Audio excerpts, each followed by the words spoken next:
en toute transparence pourquoi on est parti là-dessus, comment on a travaillé là-dessus et où est-ce qu'on en est actuellement. Voilà. Alors, donc le constat de départ hein, et les objectifs. Donc déjà au niveau de donc S2I, je le rappelle, on est une société informatique. On est un groupe d'à peu près 8000 personnes dans le monde. On a quasiment la moitié de ces personnes en France et chaque agence a une certaine autonomie au niveau des activités, avec notamment la possibilité de faire un peu d'innovation. Voilà. Mais on est avant tout une société qui est là pour faire du business. Donc forcément, contrairement à des organismes universitaires, nous, au bout d'un moment, il faut que les choses rentrent, on va dire, dans les caisses. Voilà. Ça, c'est pour la partie transparence. Donc l'idée, c'est qu'au niveau de notre agence, sur l'agence du Grand Est, notre idée, c'est de nous ouvrir à l'innovation et notamment sur l'intelligence artificielle. Donc le projet, en fait, il est orienté sur plusieurs éléments. D'abord, dans un premier temps, une veille technologique et économique. Ensuite, c'est une volonté aussi de notre côté d'aller sur de nouveaux domaines que sont la e-santé, parce que la e-santé, ce qu'il faut savoir, c'est qu'on est au tout début, il y a énormément de choses à faire, entre guillemets, beaucoup de choses à apporter surtout. Et ensuite, c'est venu aussi suite à des échanges avec le milieu de la santé, à la fois côté IT, côté user, et puis aussi avec des clients potentiels. Voilà, donc ça, c'est les différentes expériences. Les objectifs majeurs pour nous, et notamment pour notre agence sur ces sujets-là, ben, c'est d'abord d'appréhender un nouveau domaine technologique et technique, parce que c'est vraiment des choses particulières et complètement novatrices. Ensuite, c'est montrer une méthodologie, un savoir-faire via des proof of concept. Ensuite, c'était mettre en place un partenariat avec un établissement de santé. Donc, on va vous dire où est-ce qu'on en est par rapport à ça. Et puis, au final, c'est aussi répondre à des problématiques spécifiques de ce partenaire grâce à l'IA. C'est-à-dire, nous, on n'est pas Google, on n'est pas Amazon, on n'a pas une armée de personnes très, très expertes et non plus des moyens financiers démesurés. Donc, l'idée, c'est aussi se démarquer quelque part par rapport à tous ces acteurs-là qui essayent de faire des choses plutôt génériques, on va dire. Et nous, l'idée, c'est de répondre à un besoin particulier et d'apporter une réponse vraiment spécifique à ces personnes-là et surtout d'orienter aide à la décision. Donc, au niveau des périmètres d'époque, notre choix, il est parti sur l'imagerie médicale. Alors, pourquoi et quels sont les risques que nous, on pourrait voir par rapport à ça? Et ces risques-là, qu'est-ce qu'on peut mettre en place comme levier pour les minimiser, on va dire. Donc déjà, l'imagerie, c'est complexe. Partir sur du texte, des choses comme ça, je ne dis pas que c'est très simple, mais en tout cas, c'est moins complexe que sur la partie imagerie. Ce qu'il faut savoir, c'est que, comme ça avait été exprimé par d'autres intervenants tout à l'heure, il y a beaucoup de travaux qui ont été faits par des scientifiques, des universitaires, et sur lesquels on peut s'inspirer, qui sont vraiment une très bonne base de départ. La problématique, par exemple, sur aussi l'imagerie médicale, ben, c'est qu'on n'a pas de data disponible en France. Par contre, comme on l'a dit aussi, il y a beaucoup de choses qui est disponible actuellement, notamment aux États-Unis. La Chine, on n'y va pas, on ne sait pas y aller. Après, bon, sur certains sujets, il faut être du métier pour comprendre. Si on vous donne une radiologie, si vous n'êtes pas radiologue, si vous n'êtes pas spécialisé dans le domaine, si l'IA vous donne un résultat, vous ne saurez pas dire si c'est un bon résultat ou un mauvais résultat. Donc du coup, il faut faire, nous, ce qu'on a pris comme parti, c'est de partir sur l'entraînement supervisé. C'est-à-dire qu'on montre une image et on sait ce qu'on doit avoir comme résultat au niveau après l'entraînement. Ensuite, est-ce qu'il y a un marché? Alors, ce qu'il faut savoir, c'est qu'en France, il y a 80 millions d'actes d'imagerie par an et que ce volume-là augmente de 4% tous les ans. Ce qu'il faut savoir aussi, c'est qu'il y a des établissements où les radiologues, par exemple, n'ont pas le temps d'analyser tous les éléments qui sont à leur disposition. Et parfois, ça peut être un peu problématique par rapport à certaines prises de décision. Donc l'idée, ce n'est pas de proposer quelque chose pour remplacer des radiologues, et l'IA ne doit pas être vue dans ce sens-là, c'est amener une aide à la décision. Ils disent, voilà, moi, tu me proposes ça comme image, moi, je te propose ça comme résultat, qu'est-ce que tu en penses? Et là, on corrige pas, on est d'accord, on n'est pas d'accord. Et puis les radiologues, je ne pense pas que le nombre de radiologues va augmenter de 4% tous les ans. Enfin, j'ai des doutes là-dessus. Après, il y a aussi une réglementation française qui est très contraignante. Donc l'idée pour nous, c'est pas pour bypasser cette contrainte-là, mais c'est pour la connaître et bien en connaître tous les contours, c'est de travailler avec un partenaire de la santé, donc quelqu'un qui est vraiment dans ce domaine-là. Et enfin, il y a une grosse concurrence, donc, comme je l'évoquais tout à l'heure, et nous, notre cible, elle est différente, et c'est vraiment faire du sur-mesure, un accompagnement spécifique. Alors le travail de préparation, hein, bon, il est assez classique pour les gens qui travaillent sur de l'IA, notamment sur ces sujets-là. En gros, il faut faire déjà, en fonction du domaine sur lequel on travaille, de la recherche, hein, travailler sur regarder ce qu'il y a eu comme tests scientifiques qui ont été publiés, voir la matière qui est publiée là-dedans. Donc en gros, l'idée, c'est de faire à minima quelque chose qui a été reproduire à minima, c'est quelque chose qui a été déjà fait dans une thèse, et ensuite de l'améliorer. Parce que souvent, dans les milieux universitaires, on n'a pas nécessairement le temps d'aller trop loin, parce que on n'a pas nécessairement les moyens non plus de beaucoup approfondir ces sujets-là. Donc l'idée, c'est de compléter un petit peu le travail en l'améliorant si c'est possible. Par contre, voilà, le travail est peu optimisé parce qu'il y a des contraintes vraiment financières qui sont assez lourdes, je pense, au niveau des sujets universitaires. Après, il faut prendre un sujet scientifique. Donc là, par exemple, dans notre cas, on va voir sur un des sujets, c'était les pathologies pulmonaires. Ensuite, il faut trouver des informations sur les algos. Hein. Donc dans des documents, il y a des infos, mais qui sont plus ou moins bien décrites, plus ou moins succinctes. Donc il faut aussi creuser, recouper, faire de la cross-référence, on va dire. Donc ce que je disais, la base documentaire, voilà, il faut faire référence à d'autres thèses, recouper, dire dans cette partie-là, j'ai vu ça qui est bien, dans celle-là, j'ai vu cette partie-là. Et puis après, c'est le nerf de la guerre, il faut des données. Voilà, donc il faut trouver des informations qui soient à la fois pertinentes et surtout qui soient justes. Parce que l'IA, si on l'entraîne sur quelque chose qui est faux, elle donnera des résultats qui sont faux. Voilà. Donc je passe la main à Ala. Alors, on va essayer de décrire assez succinctement comment est-ce qu'on a pu travailler justement pendant ces mois-ci, ces derniers mois. Donc on a décidé plutôt on voit ça comme étant trois grosses étapes ou trois gros processus qui sont bien sûr dépendants l'un de l'autre. La première étape, c'est les données. Donc tout d'abord, il faut collecter les données d'une certaine manière, et comme l'ont dit les personnes qui ont pu présenter donc leurs travaux, il faut donc des données en quantité et en qualité aussi, donc les deux, ce qui est très difficile. Ensuite, l'analyse des données. Donc l'analyse des données, ça dépend du type de données qu'on a. On peut avoir des données qui sont numériques, c'est-à-dire des chiffres, donc voilà, comme on connaît tous. On peut avoir des données, des images, comme l'exemple qu'on va présenter, ou on peut avoir du texte, par exemple. Par exemple, un traitement de documents, traitement des emails et tout. Donc ça fait partie de ça.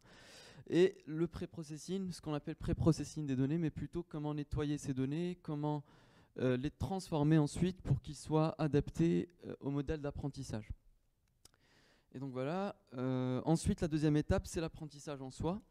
Donc il faut savoir que d'une certaine manière, c'est un peu une boucle qui est itérative, mais voilà, pour un choix visuel, on a décidé de ne pas fermer la boucle, voilà, c'est pour que ce soit plus compréhensible d'une certaine manière. Alors, comme on a dit, on part des données qui sont pré-processées. On passe ensuite à une phase d'entraînement. Donc cette phase d'entraînement peut être très longue. Ça dépend du volume de données que vous avez pendant l'entraînement. Donc on le verra dans la slide suivante pour vous donner un ordre d'exemple. Voilà, justement. Ensuite, on mesure les scores, donc à travers des métriques, on évalue. Donc, d'une certaine manière, on a une base pour l'entraînement, on a aussi une petite base pour l'évaluation. Et une troisième aussi, dans des cas aussi, pour le test. On appelle une phase de test, mais c'est justement pour valider la phase de généralisation d'un modèle algorithmique, d'une certaine manière. Donc, ensuite, après cette phase de mesure dépassée, c'est-à-dire après validation de l'évaluation et après validation aussi du test, donc on essaie d'évoluer l'algorithme. Soit, dans ce cas précis, on a deux cas qui se précisent. Donc dans le cas d'une entreprise, on va dire, ce qui se passe, c'est cette partie-là, ça fait partie de la partie développement, on va dire. Et cette partie qu'on a ici, ça fait partie de la partie prod. Donc du coup, il y a tout le monde qui rentre en jeu. Donc on a l'infrastructure, on a le développement, on a le DevOps, on a beaucoup de choses qui rentrent en jeu dans cette partie 3. Donc, d'une certaine manière, ce qu'on peut faire, c'est soit on peut partir sur une évolution d'algorithme avant de le mettre en production, soit on le met en production, donc à partir après validation bien sûr des mesures du score, et on passe à l'évolution de l'algorithme à part. Donc, c'est-à-dire qu'on a déjà une équipe qui s'occupe de ça. Donc, pour notre cas, on est passé, on va dire, à l'étape 3, donc de mise en prod, puisque notre but, c'est vraiment de mettre en évidence la faisabilité d'un POC. Enfin, donc voilà, comme on voit, donc on a les données à tester, donc on teste les données, on voit que ça a bien marché, et ensuite on fige le modèle. Pour nous, qu'est-ce que c'est que se figer le modèle? Donc ça dépend très fortement du framework ou bien de l'outil que vous allez utiliser. Mais au fait, c'est vraiment le fait d'avoir ces valeurs numériques ou bien ce réseau de neurones qui sont au fait des valeurs numériques imbriquées sous forme de matrice. Donc il faut les avoir sous forme binaire d'une certaine manière, stockées quelque part et que l'on peut uploader à chaque fois qu'on en a besoin. Et donc c'est ça en fait un modèle figé. Ensuite, les résultats obtenus, donc il faut voilà, tester en mise en prod, est-ce que ça marche, donc avec tout l'environnement technique, mais aussi avec toutes les nouvelles données qui arrivent. Donc, voilà, donc par exemple ça peut être des events, c'est-à-dire des gens par exemple qui se connectent et du coup on voit le flux d'informations qui arrive par rapport à leur activité. Bien sûr de façon anonymisée, parce qu'il faut faire attention à ça avec la RGPD, surtout ça. Et ensuite les datasets qu'on a pu utiliser pendant ces derniers mois, donc surtout pendant la première phase. Donc le premier c'est Chest X-Ray, donc c'est un dataset qui vient des États-Unis. Plutôt les deux viennent des États-Unis pour être tout à fait franc. Donc les États-Unis ils ont une certaine flexibilité par rapport à ce type de données. Il faut savoir qu'ils ont été anonymisés, qu'ils ont été développés au sein d'universités de renom, et donc du coup, sauf pour Chest X-Ray, donc qui est développé par la National Institute of Health, donc qui est l'Institut national pour la santé aux États-Unis. Donc en quoi consiste ce dataset? Donc c'est tout d'abord 112 000 images. On a répertorié 14 pathologies pulmonaires, c'est-à-dire qu'une image peut représenter une ou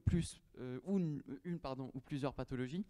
Et voilà, donc la quantité, comme vous le voyez bien, donc c'est 112 000 images, et le temps que ça nous a pris pour entraîner donc une itération, donc ça a pris une semaine sur une carte graphique, donc c'est assez costaud et assez impressionnant, on va dire. Ensuite, ce qu'on a aussi, ce qui est très bien, donc c'est que pour chaque image, on a une étiquette qui est associée. Donc ce qui nous a permis de partir sur un entraînement de type supervisé, comme on avait pu présenter lors de la première présentation. Et enfin, donc c'est du deep learning sur 100 000 images. Donc on peut dire machine learning, mais c'est vraiment le réseau de neurones qu'on a utilisé là. Et enfin, une validation sur 12 000 images. Donc si on voit à peu près les proportions, on peut dire que c'est 90% pour l'entraînement et 10% pour l'évaluation. Et enfin, donc, pour l'autre dataset, ça s'appelle Mura, donc c'est les problèmes musculo-squelettiques. Donc vous pouvez noter si vous voulez. Donc, il s'agit d'un dataset qui contient 4 gigas de données, mais en termes de volume d'images, donc c'est 38 000 images. Ce qui est donc 3 fois moins que le premier, mais par contre, ce qui prouve qu'on a pu entraîner entre 2 et 3 jours et avoir une évaluation déjà donc assez facilement, ce qui nous a permis vraiment de travailler aussi beaucoup plus rapidement. Alors, par rapport à ce dataset, donc on a utilisé aussi une technologie de réseau de neurones sur 34 000 images avec 4 000 images pour validation. Donc voilà. Alors, par rapport à l'apprentissage, donc il faut savoir donc on est passé donc justement par ces phases d'itération qu'on appelle d'itération. En fait, pour nous, une itération, en fait, c'est le fait de voir donc c'est de faire un passage complet sur l'ensemble des données d'entraînement. Pour nous, c'est ça une itération. Donc, si on revient un peu à la slide précédente, pour une itération, c'est vraiment le passage sur 100 000 images en entier. Et ensuite, bien sûr, on passe à la deuxième itération. Donc, il faut savoir que c'est un procédé itératif, très itératif, et donc qui demande, d'où l'importance, on va dire, des computations, des puissances calculatoires et aussi du temps qu'on pourra fournir à cet entraînement en fait. Et donc ce processus vraiment il peut aller jusqu'à, nous on peut dire n itérations, donc ça peut aller en tout cas au-delà de 10 itérations, ça c'est certain en tout cas.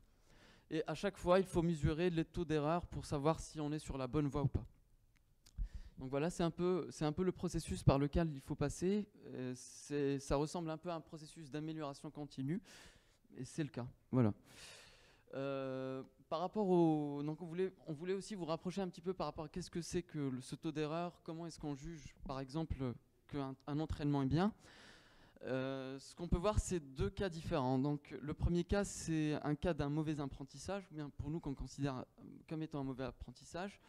On part sur 100 itérations et sur un null rate, donc sur un taux d'apprentissage qui est de 0, donc qui est de 3 millièmes de %, on va dire. Si on voit bien, donc on voit juste un taux d'erreur qui descend de 64% à 51%, donc qui commence à stagner, à avoir cette courbe, cette allure de plateau, on va dire. Donc pour nous, c'est pas vraiment ce qu'on recherche. Ce qu'on recherche plutôt, c'est une tendance qui est tout le temps et tout le temps, donc qui apprend tout le temps. Et pour nous, le fait d'apprendre tout le temps, c'est de faire le moins d'erreurs possible. Et c'est un peu le deuxième cas qu'on voit à côté. Donc on est parti par contre là sur 123 itérations. Donc on a laissé un petit peu plus le choix pour itérer. Et donc là on voit bien qu'il est parti donc de 70% d'erreurs à 18% d'erreurs. Voilà, donc tout ça, comme nos prédécesseurs l'ont fait remarquer, c'est fait avec Python en fait. Et ensuite, on va dissocier en fait deux cas. Donc c'est la partie Python justement qui est utilisée pour le deep learning ou le machine learning. Et on a la partie de mise en prod qui, elle, peut être libre. On va dire que c'est à l'informaticien ou bien c'est aux gens qui sont responsables de ce projet-là de décider avec quel langage est-ce qu'il faudrait mieux écrire la mise en prod, on va dire, ou bien écrire la back-end d'une certaine manière. Donc on voulait vous présenter assez succinctement quelles sont les technologies qu'on a pu utiliser. Donc il faut savoir qu'on a pu entraîner sur GCP parce que ce sont des données qui sont libres, même si ce sont des données médicales, ce sont des données qui sont libres, qui viennent des États-Unis, donc on n'a pas la contrainte par rapport les contraintes européennes, le RGPD. Et voilà. Donc ensuite, par rapport aux technologies de conteneurs, donc on a utilisé Docker, ce qui permet donc d'encapsuler un travail d'entraînement dans un environnement qui est stable et qui contient le juste qu'il faut comme, on va dire, comme technologie. Pour l'orchestration, on a utilisé Kubernetes. Et donc Kubernetes, ça a été utilisé donc, pour le fait d'utiliser... comment dire ? On va imaginer par exemple qu'on a 3 serveurs et que sur ces 3 serveurs, on voudrait vraiment entraîner, on va dire, notre modèle. Donc avec le framework TensorFlow et Kubernetes, justement, c'est possible. Donc on peut lancer à partir d'un seul script, on peut lancer 3 entraînements qui sont simultanés, donc ce qui améliore très fortement, on va dire, nos performances et le temps de calcul. Et ensuite, donc, pour l'apprentissage de l'IA, on a TensorFlow. Donc, on va montrer ensuite une slide qui est beaucoup plus expressive. Donc, TensorFlow et NVIDIA CUDA. En fait, CUDA, c'est vraiment ce qui permet de paralléliser les calculs sur les GPU. Et voilà, donc pour la back-end, on a utilisé Golang, qui est un choix. Voilà, justement, quand je vous parlais de choix, en fait. Donc, qui est un langage vraiment très intéressant, très fun à apprendre, en tout cas. Et je vous invite, si vous êtes intéressé à le faire. Il offre beaucoup de facilité, on va dire, d'apprendre les choses, des concepts informatiques, d'écrire aussi des choses, puisqu'il se rapproche plus ou moins du C++, sans forcément avoir toute la verbosité qu'il faut pour écrire un code en C++, d'une certaine manière. Et voilà, donc, et au fait, d'une certaine manière, Kubernetes c'est écrit en Golang, donc voilà, donc... d'où on va dire le choix. Donc, et c'est aussi donc, le choix d'un ami qu'on n'a pas aujourd'hui, voilà, qui a été mon collègue pendant ces travaux-là. La front-end, on va dire, c'est les technologies qu'on utilise comme d'habitude. Pour la front-end, la front-end, pardon, c'est le HTML, le CSS et le JavaScript, donc pour rendre un petit peu les choses dynamiques et un petit peu plus visuelles. Et le networking, donc voilà, donc je pense que mon collègue aurait pu expliquer beaucoup plus, voilà, de manière beaucoup plus simple et beaucoup plus meilleure que moi, on va dire, ces technologies-là. TensorFlow, donc par rapport à TensorFlow, ce que je voulais vous dire, donc c'est voilà, donc c'est comparé aux autres frameworks qu'on a, donc par exemple Scikit-learn, qui est français, qui est produit par Inria et qui est très bien aussi, que je vous recommande d'utiliser également. Et par rapport à PyTorch, qui est développé par Facebook et qui commence, voilà, à prendre un petit peu d'ampleur, on a TensorFlow. Donc CNTK, je le connais pas forcément beaucoup, donc je me suis pas beaucoup intéressé. Donc on voit très bien qu'il a un nombre de stars qui est beaucoup moins important. On n'a pas beaucoup d'exemples par rapport à ça et beaucoup moins de partage technique par rapport à ça. Donc ce qui rend vraiment les choses très compliquées pour l'utilisation de ce framework-là. Par contre, pour TensorFlow, les 3 autres frameworks qu'on vient de voir, donc ils sont vraiment très bien, assez simples à utiliser et voilà, il faut juste y mettre pour y aller. Donc pour TensorFlow, ce qu'on va vous expliquer justement, c'est qu'il est composé de plusieurs couches, au fait, qui facilitent un petit peu le développement. Donc d'une certaine manière, on a des algorithmes de base, au fait, où c'est plutôt, on va dire, des abstractions de base. De TensorFlow, pardon. On a des abstractions, donc par exemple le Pre-Med Estimator, donc on va dire que c'est une structure qui est déjà toute prête à accueillir des données et à les entraîner par rapport à un modèle qui est déjà prédéfini. Donc ça, c'est vraiment la partie Pre-Med Estimator. C'est un module qui fait partie de TensorFlow. Ensuite, on a les fonctions de construction des algorithmes. On a le estimator, donc, qui permet, on va dire, d'accueillir justement cette structure de quel est l'algorithme qu'on choisit, quelles sont les données qu'on décide de traiter, et ainsi de suite. Et la partie Keras Model. En fait, Keras Model, c'est elle qui permet justement d'écrire ces réseaux de neurones. Et donc voilà, on a beaucoup de fonctions. Donc il s'agit de fonctions en fait, qui sont écrites en Python, qui sont bindées pour un truc qui derrière un kernel en C++ du coup, qui tourne pour pouvoir avoir justement ces performances-là qui sont vraiment impressionnantes. Ensuite, on a les parties métriques, layer et dataset. En fait, entre layer et Keras, ils se ressemblent un petit peu, mais Keras, c'est plus utilisé parce qu'il est beaucoup plus construit et beaucoup plus riche en fonctions, donc vous avez beaucoup plus d'utilité et beaucoup plus d'outils. Et pour les métriques, donc c'est comme son nom l'indique, donc ça permet d'évaluer vos modèles. Et les datasets, comme son nom l'indique également, donc ça permet d'avoir des fonctions d'ingestion de données selon le type des données.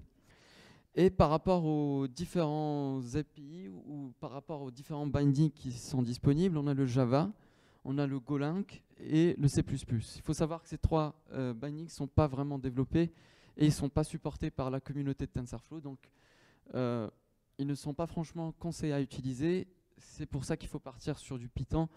Et si vous avez la chance de le découvrir, en tout cas, vous verrez bien que c'est vraiment très bien développé. Et on a même une nouvelle version qui arrive, la 2.0 qui arrive bientôt. Alors TensorFlow, ensuite on passe sur un TensorFlow Distributed Execution Engine. Donc c'est ce qui permet d'avoir cette parallélisation des computations à la fois sur une machine en local, mais aussi sur beaucoup de serveurs, on va dire. Donc c'est vraiment ça, et c'est Google qui a développé ce framework. Et bien sûr les plateformes et les hardware qui sont possibles à utiliser, CPU, les cartes graphiques, les TPU qui sont des cartes de calcul spécifiques à Google, ça s'appelle des Tensor Process Unit. Et enfin, pour les plateformes mobiles, on a Android et iOS. Oui. Alors, je vais prendre le relais d'Ala sur cette partie-là. Donc, au-delà du projet lui-même, il y a aussi la façon dont on gère ce projet, la façon dont on le structure. Donc, nous, on avait décidé de travailler ce qu'on va dire en mode agile. Alors, pour l'instant, on était nos propres clients, entre guillemets, sur cette époque-là. Mais l'idée, c'était de faire, en gros, quelque chose d'assez dynamique. C'est-à-dire qu'on faisait un point très régulier, des points informels, pour dire où est-ce qu'on en est, qu'est-ce qu'on fait aujourd'hui, sur quoi on est bloqué, qui c'est qui peut amener une idée ou les éléments pour débloquer la situation. Et ensuite, on faisait des points après plus formels aussi pour l'avancement du projet. On a aussi évidemment essayé de travailler sur ce qu'on pouvait optimiser, c'est-à-dire qu'est-ce qu'on peut paralléliser, qu'est-ce qui est obligatoirement en série. Par exemple, quand on lance un entraînement, on sait que ça prend 3 jours, c'est pas bête de lancer ça le vendredi et que ça tourne tout le week-end. On gagne du temps sur le projet, donc c'est des choses dont il faut tenir compte pour gagner du temps et pour bien avancer sur le sujet. Donc voilà pour cette partie-là. Donc évidemment, vu le timing, on n'a pas trop de temps pour vous montrer une démo en live, mais l'idée c'est de vous montrer un peu les éléments. Alors là, c'est sur le dataset Murat. Donc on voit à gauche en bas l'image donc avec une fracture, donc on a rajouté le texte. Donc c'est une image qu'on a récupérée sur le net en tapant donc c'est X-ray broken humerus. L'idée c'est de soumettre et de voir le résultat qu'il nous donne. Alors évidemment sur le dataset Murat, la problématique qu'on a, c'est que c'est des choses qui sont assez variables, c'est-à-dire que quand quelqu'un vient pour faire une radio d'une main cassée, s'il ne peut pas mettre la main à plat, on ne peut pas l'obliger puisqu'il va avoir mal. Donc on a une qualité, on va dire, des données qui est un peu plus aléatoire. Donc l'entraînement est le plus délicat. Donc l'idée après c'était aussi de lancer un autre process qui nous permet, lui, le GradCam qu'on appelle, qui essaye de mettre en avant les pixels sur lesquels l'IA a fait un focus. Donc globalement, on voit que, alors il y a plein de couleurs, hein, mais plus c'est rouge, mieux c'est. Et on voit que là, l'IA, elle nous a dit, c'est ce truc-là, moi, qui a attiré mon regard, si on peut appeler ça comme ça. Donc ici, au niveau du résultat, ce qui nous a, donc c'est une image qu'on a uploadée une fois le modèle figé et sur lequel on a fait tourner le modèle. Et là, il nous sort en gros un résultat positif à 95%. Donc sur ce modèle-là, tout ce qu'on peut avoir comme résultat, c'est positif, négatif. En gros, je vois quelque chose qui n'est pas normal ou je vois rien d'anormal, mais il ne nous dit pas c'est l'humérus, c'est la main droite, c'est le tarse, métatarse, etc. Donc ça, c'est le premier sujet. Ensuite, l'idée, ça c'est sur le deuxième. Alors le dataset Chest X-ray, là c'est un peu plus fin dans le sens où quand vous allez faire une radiologie des poumons, en fait on vous met devant un appareil, on vous cadre l'appareil, on vous fait bloquer la respiration. Donc globalement, partout dans le monde, c'est à peu près la même façon de prendre. Donc on a des choses qui sont relativement standards. Donc on ne fait pas une radiologie des poumons de profil, enfin pas à ma connaissance. Bon voilà. Donc l'idée c'est qu'on a quelque chose de plus standard qui nous permet d'avoir en gros une finesse beaucoup plus précise. Donc ici c'est le résultat, donc pareil c'est une image qu'on a récupérée sur le net, on a tapé une des pathologies qui s'appelle atelectasis. Ici au niveau des résultats, alors on a 15 entrées, la dernière étant undefined, c'est-à-dire que évidemment dans les datasets qu'on a, on a aussi des éléments qui nous disent qu'il n'y a rien de particulier, on n'a pas que des choses avec des pathologies. Et donc là, pour chacune des pathologies, il nous donne un score entre 0 et 100 sur la probabilité que ce soit cette pathologie-là. Donc là, par exemple, ce qui se dégage à 50%, c'est atelectasis. Mais on peut voir qu'il y a d'autres endroits où on a un petit chiffre aussi. Parce qu'évidemment, les pathologies pulmonaires, c'est un peu touchy. Et comme je vous disais, après, il faut être du domaine pour appréhender ça. Là, c'est un autre exemple. C'est ce qu'on appelle une cardiomégalie. Voilà, donc là, par exemple, en termes de résultats, il nous sort un résultat à 56 points, 56% de probabilité. Et comme le disait Ala tout à l'heure, malheureusement, au niveau pulmonaire, on peut avoir plusieurs pathologies groupées. Et là, malheureusement, en gros, il faut être vraiment du métier pour comprendre ça. Mais on peut considérer que dès lors qu'il y en a quand même une qui se dégage bien, ça attire l'œil, quoi. Voilà, si on a mis, aux limites, au niveau des résultats, on avait du 5-6% partout. Globalement, l'aide à la décision dirait, bon, je ne vois rien de particulier. Alors maintenant, ça c'était pour vous montrer un petit peu l'époque qu'on a fait. Où est-ce qu'on en est par rapport à notre projet? Déjà sur le sujet partenariat. Donc on est en discussion avec un établissement du Grand Est, un établissement de santé. Il y a un contrat de confidentialité qui est en cours d'étude des deux côtés. C'est-à-dire que là, on touche des données de santé, on ne peut pas se permettre de faire n'importe quoi. Donc, de leur côté, ils ont ce qu'ils appellent un DPO, un Data Protection Officer, donc, qui lui doit prendre, dans le cas du RGPD, toutes les contraintes, plus les contraintes qui sont spécifiques au milieu de la santé. Et de notre côté aussi, on doit s'engager sur certains sujets. On est aussi en phase de rédaction d'un contrat pour un POC sur une problématique interne. C'est-à-dire que là, ce qu'on leur a montré, c'est en gros qu'on connaissait une méthodologie, qu'on pouvait avoir des inputs et des outputs, et que ce qui se passait dans le tuyau, on savait à peu près ce qui se passait, on était capable de le gérer et de l'adapter. Donc la démarche derrière, c'est de répondre à une problématique, comme je disais tout à l'heure, qui leur est spécifique. Alors, sans trop dévoiler, ce qui les a intéressés finalement, ce n'est pas les pathologies pulmonaires, ce n'est pas les radios des mains, c'est le fait d'être capable de travailler l'imagerie. Et de leur côté, ils ont une GED, donc qui est blindée de documents, qui correspond à tous les documents qu'on peut avoir pour un patient, qui sont des documents administratifs, qui sont des documents d'analyse, qui sont des comptes rendus de médecins et autres. Et dans cette GED, ils doivent alimenter ces documents en les classifiant avec différents critères et sous-critères. Plus l'identifiant du patient, qui est un identifiant interne, qui n'est pas le numéro de sécu. Et donc, le sujet sur lequel on souhaite les accompagner, ils veulent qu'on les accompagne, c'est qu'en gros, c'est qu'on essaye d'automatiser une reconnaissance des différents types de documents pour classifier plus rapidement ces documents. Sachant qu'ils ont 4 millions de documents, ils ont des documents, comme je disais tout à l'heure, sur certains cas, ils n'ont pas trop le temps. Donc en gros, ils font une pré-indexation, c'est-à-dire qu'ils mettent l'ID du patient, un premier niveau de catégorisation, et les autres, ils n'ont pas le temps, ils sont stockés là. Et donc ces documents, après, il faut qu'ils les reprennent et qu'ils finissent la catégorisation. Actuellement, ils ont 10% des documents qui sont non catégorisés, ça correspond à 400 000 documents. Et une personne qui reprend des documents pour recatégoriser, elle fait 800 documents par jour. Donc rien que pour rattraper le backlog, de finaliser l'indexation, ça fait plus de 500 jours, sachant que ce backlog il est alimenté très régulièrement. Donc voilà, donc ça c'est un des premiers sujets sur lesquels on est en discussion avec eux pour les accompagner. Et encore une fois, ce qui les intéresse, c'est plutôt la méthodo et ce qu'on a développé en termes de connaissances, plutôt que l'adaptation des pathologies pulmonaires pures et dures. Ça, c'est un marché vraiment fermé, et on le savait très bien, mais on voulait montrer plutôt un savoir-faire. Voilà. Après, au niveau des contraintes à prendre en compte, donc, en gros, c'est que les données, elles ne peuvent pas quitter le data center de ce client-là, de cet établissement-là. C'est-à-dire et on est dans des contraintes qui sont différentes de celles de Google ou de AWS, où on mettait, et après on faisait ce qu'on voulait. C'est-à-dire que si on voulait accéder au serveur, on pouvait le faire. Là, on a des contraintes, c'est-à-dire que l'entraînement doit être piloté à distance, mais que les données, on ne doit jamais les voir, elles ne doivent jamais sortir de chez eux. On doit répondre à toutes les contraintes de sécurité pour y accéder. on ne peut pas récupérer certains éléments, on doit définir ce qu'on doit récupérer, comment et à quel moment, etc. Et on doit tracer évidemment tous les accès. Donc là, c'est des contraintes sur lesquelles les deux parties doivent travailler ensemble. Donc nous, c'est un travail de fond qu'on a fait à côté, donc les contraintes de sécurité, comme on l'a évoqué. Après, l'équipe côté client, elle est chargée sur des activités de maintien en condition opérationnelle, c'est-à-dire qu'ils ont leur data center, ils hébergent des serveurs qui ont des applis métiers de cet établissement de santé, et ils ne peuvent pas se permettre, juste pour nous dégager du temps, de mettre en danger, on va dire, la vie courante de leurs activités. Après, le POC, il doit nous permettre donc de valider ce que je disais tout à l'heure, le machine learning à distance, hein, c'est-à-dire qu'on soit capable de faire un entraînement sur des données qu'on n'a pas de visu, récupérer ensuite les résultats des entraînements et modifier notre algo pour pouvoir l'améliorer, etc. Et enfin, sur ce sujet-là, la difficulté majeure de mon point de vue, c'est la durée et surtout le coût du projet, puisque tant que donc il y a des gros volumes de données à gérer, et la problématique qu'on a à ce jour, c'est que les données, on ne les a pas vues. Voilà. Donc c'est vraiment très délicat pour nous de faire une proposition et de s'engager, parce que faire un POC, c'est une bonne chose, mais ce qui les intéresse derrière, c'est qu'on passe vraiment sur le projet lui-même, sachant que le POC consisterait à traiter un petit volume de données, un petit type, certaines classes uniquement.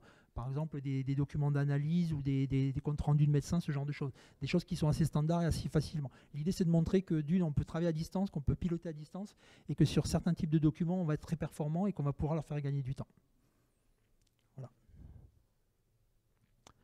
Donc voilà pour ce qui concernait notre projet. Et encore une fois, c'est un projet qu'on fait en toute humilité, en toute simplicité, et surtout, voilà, on est conscient qu'il y a des gens beaucoup mieux armés que nous sur certains sujets, mais je pense que des problématiques spécifiques et encore une fois d'aide à la décision et pas du tout pour remplacer les gens, et ce n'est pas notre volonté évidemment, hein. Après, ce qu'ils feront derrière, on ne sait pas le gérer pour l'instant, mais en tout cas, notre volonté, c'est vraiment de faire du sur-mesure et surtout d'accompagner les gens sur des problématiques qui les intéressent et pas de faire un produit générique qui marche pour tout, qui finalement ne marchera pour rien, mais plutôt vraiment faire du custo. Voilà. Merci pour votre attention.